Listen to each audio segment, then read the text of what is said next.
The INFJ is not the loudest voice in the room. In fact, most of the time, they aren't the voice at all. They listen, they observe, they analyze. And then, without warning, they act. And that's where their danger lies. Their intelligence doesn't scream. It watches, it calculates, it remembers what others forget. INFJs don't compete to be seen. They don't interrupt to prove they're smart. They don't chase recognition. But while everyone else is talking, the INFJ is noticing everything and storing it quietly in their mind. This quiet intelligence is what makes them so misunderstood. People assume they're just shy or soft-spoken, but underneath that stillness is a deep system of logic, strategy, and emotional awareness that works like a machine. When it activates, it's sharp, it's fast, it's focused, and it often leaves people wondering how they didn't see it coming. The INFJ doesn't just process what's happening, they understand why it's happening. They see the emotional motives behind the words. They detect shifts in energy, tone, and intention. They catch patterns. They spot inconsistencies. They know when something doesn't fit, and they know it before others do. This kind of intelligence is not taught. It's built from years of being observant, of thinking deeper than the surface, and of learning how people operate. That's why it's dangerous, because it's not loud enough to warn you. It doesn't need to be. It just works. In this video, we're going to explore 6 reasons why the INFJ's intelligence isn't loud, but it's powerful. And at times, it's dangerous. Not because it wants to harm, but because it can see what others miss and use that insight with precision. This kind of quiet intelligence can disarm people.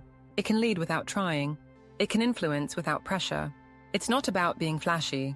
It's about being focused. And the more you understand how it works, the more you'll see why the INFJ doesn't need volume to be effective. Let's start with the first reason. The one that shows why staying silent can be the smartest move in the room. Reason number 1. Strategic listening over speaking. INFJs are not in a rush to speak. In fact, they're often the last to speak in a room full of people. But that silence isn't a lack of thoughts. It's a strategy. While others are talking, the INFJ is listening. And that's when their intelligence starts working. They don't just hear words. They notice how words are used. The pauses, the contradictions, the emotion underneath. They're scanning for what's real and what's rehearsed. While most people listen just to reply, INFJs listen to understand. This is why INFJs rarely waste energy on small talk or interruptions. They know the real value is in what people accidentally reveal. That offhand comment, that slight change in tone, that slip of emotion, it's all information. And the INFJ stores it without ever writing it down. People often don't realize how much they've revealed until it's too late. They assume the INFJ is quiet because they're shy or soft. But really, the INFJ is gathering insight about motives, fears, values, and truths people didn't mean to share. This kind of strategic listening is what allows the INFJ to respond in a way that feels laser-focused. When they do speak, it's direct, calm, and often surprising. Because they've taken in so much, they can say what needs to be said without extra fluff. They also listen to the unspoken, the silence in a room, the energy shift, the words someone avoids. This helps them spot lies, notice tension, and understand people faster than most. Not through facts, but through emotional logic. In work settings, this makes them great at managing people and projects. They don't need constant meetings. They already see the gaps. In personal settings, it helps them navigate relationships with depth, knowing when to step in and when to step away. Strategic listening also gives the INFJ control. While others reveal too much too soon, the INFJ stays centered. They learn more by doing less. And because they don't show their full hand, they're harder to manipulate. This quiet approach isn't accidental. It's how they've protected themselves for years. And over time, it became a skill, one that gives them real power. Next, we'll look at how INFJs connect ideas that seem unrelated and how their intuition sees what logic alone can't. Reason number 2, intuition that connects counterintuitive dots. INFJs are often called intuitive, but it's more than just a feeling. Their mind is wired to connect things that don't look related on the surface. And that ability makes their intelligence both surprising and difficult to track. While others move step by step through facts, The INFJ often jumps across the map, making connections that seem strange until they turn out to be right. It's not magic. It's deep unconscious pattern recognition. They've been gathering data quietly for years, and without realizing it, their brain starts linking that data in new ways. This is why INFJs often say, "I just know." They may not be able to explain how they got there at first, but give it time and the reasoning starts to unfold. What looked like a leap was actually built on dozens of small signals they picked up, remembered, and processed silently. This can show up in conversations. The INFJ hears something that reminds them of a past moment, a certain behavior, or even a piece of body language they saw before. And suddenly, they understand what's really going on before anyone else does. It also shows up in planning.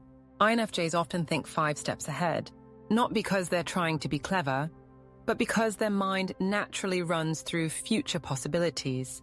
They consider emotional reactions, potential outcomes, and hidden risks, all without needing to write it down. This kind of thinking makes them powerful in problem solving. They'll offer ideas no one considered. They'll sense when something feels off, even if the numbers say it's fine. And they'll often be proven right later, not because they're always logical, but because they're deeply aware. What's dangerous about this? It catches people off guard. They underestimate the INFJ's silence. Then, when the INFJ speaks up with a clear insight, it shifts the room. The INFJ doesn't argue. They just say what needs to be said, and it lands hard. This intuition also helps them stay ahead in conflict. While others are reacting, the INFJ has already seen the emotional trap and moved around it. They're not being tricky. They're just reading the deeper current. That's the quiet danger. The INFJ doesn't guess, they sense. And their mind builds truth from pieces most people don't even notice. Next, we'll look at how their quiet observation fuels this gift, and how watching in silence gives them even more insight than speaking ever could. Reason number 3. Quiet observation that builds insight. INFJs are often mistaken for being distant or distracted, but what's really happening is observation. They watch everything closely, not with suspicion, but with depth. They take in more than words. They read body language. They feel emotional energy. They notice what's said, what's not said, and what's being avoided. This quiet observation is part of how their intelligence works. While others are reacting, INFJs are watching. While others speak to be heard, INFJs absorb.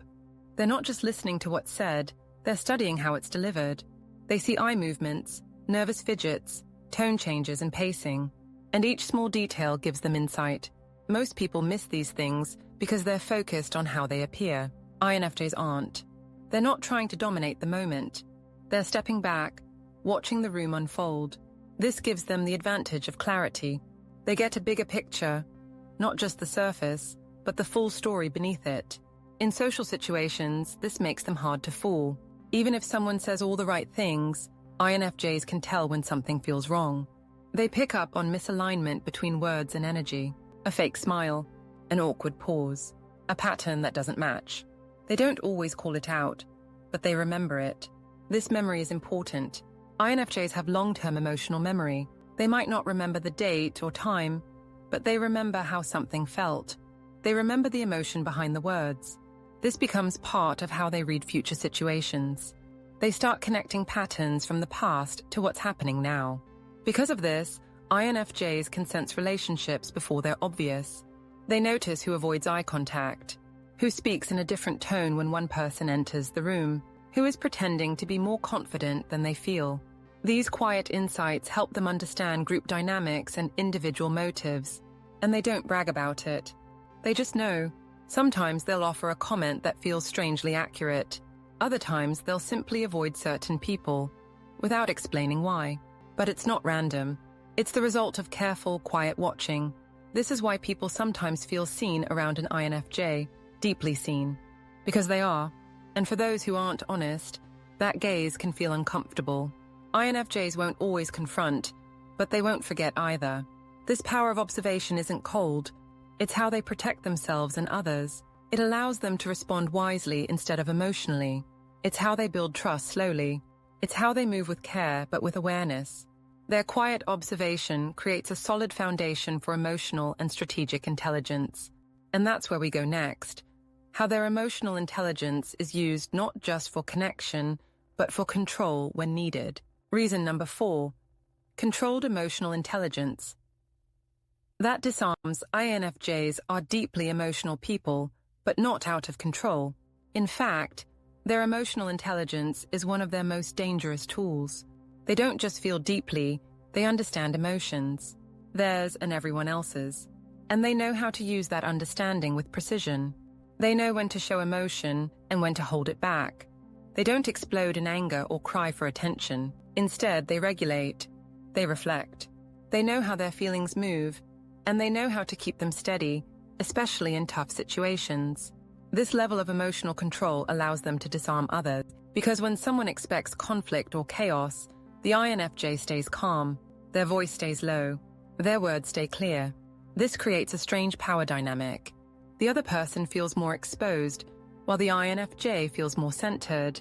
It's not manipulation, it's clarity.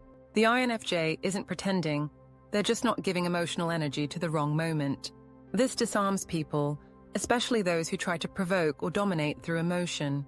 Loud anger, guilt trips, pressure, it doesn't land the same way.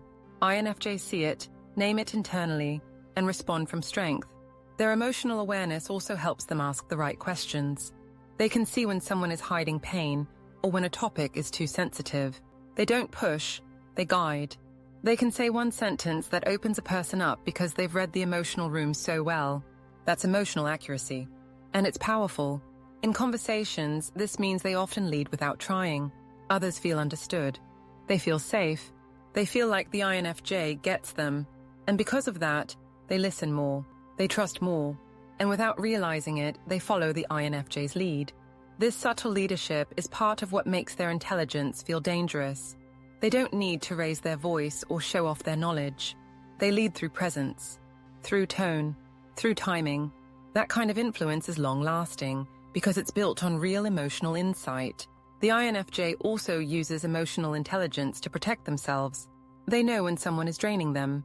They know when to leave a conversation or end a relationship, even if it's hard. They don't wait to be broken.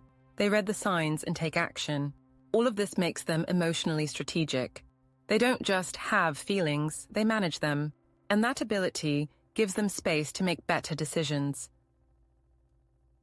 Not just for themselves, but for others. This brings us to another key part of their quiet power.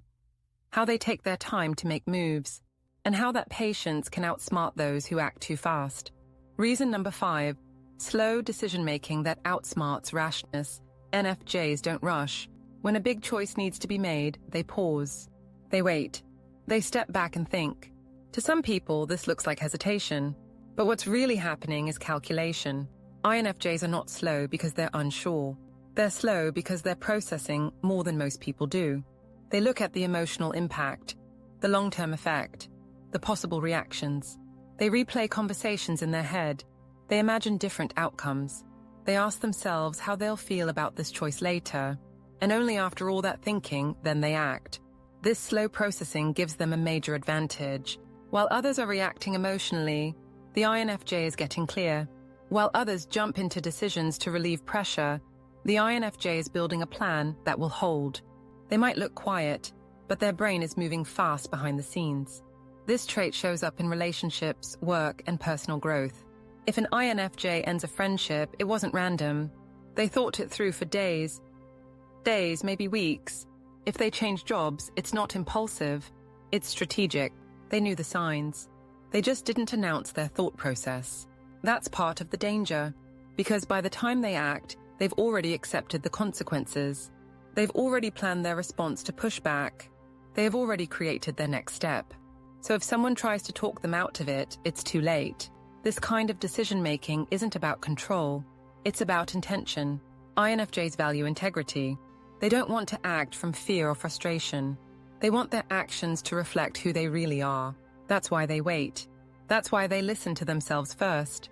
And while people may take advantage of that patience, thinking they can push or pressure the INFJ, what they don't realize is that the INFJ has already seen it coming. The INFJ has already factored it in. Their quiet choices are often final, not because they're rigid, but because they've already made peace with what's next. And once they move, they don't look back. That stability makes their intelligence harder to argue with, because it doesn't wobble, it doesn't react. It holds.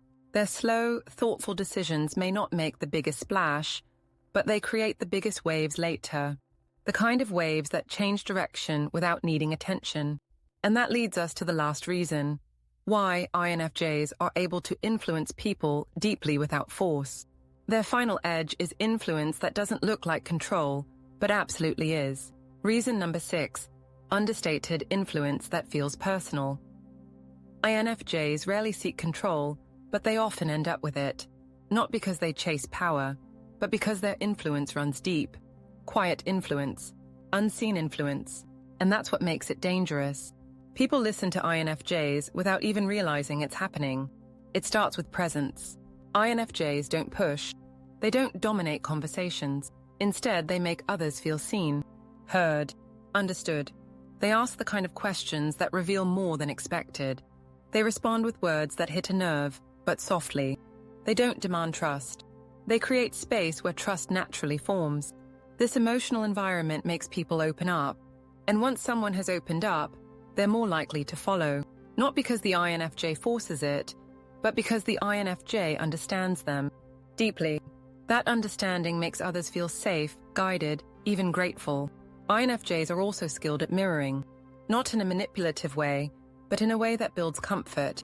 They adapt to emotional energy. They find rhythm in how others speak. This makes their influence feel personal, not external. People feel like they came to their own conclusion, when really, the INFJ helped shape it quietly. This shows up in group dynamics too. INFJs may not lead the room, but they often guide it. They might say one thing that shifts the entire conversation. They might offer one sentence that sticks in someone's mind for days. It's not flashy, but it lands. This subtle impact is long-lasting. Others walk away from a conversation with an INFJ feeling changed. Not always in a big way, but something lingers. A thought, a feeling, a shift in understanding. That's influence, and it works without needing attention. Because they understand emotion, INFJs also know how to avoid resistance. They don't argue head-on. They redirect. They reframe. They help someone reach insight without ever raising their voice. And because they aren't seeking credit, it makes their influence even harder to trace. This power can be dangerous in the right context. INFJs can shut down manipulation with calm precision. They can distance themselves from toxic people without drama. And they can lead quietly from behind the scenes, shaping outcomes without putting themselves in the spotlight. They don't influence with volume. They influence with depth, with truth, with timing, and with consistency.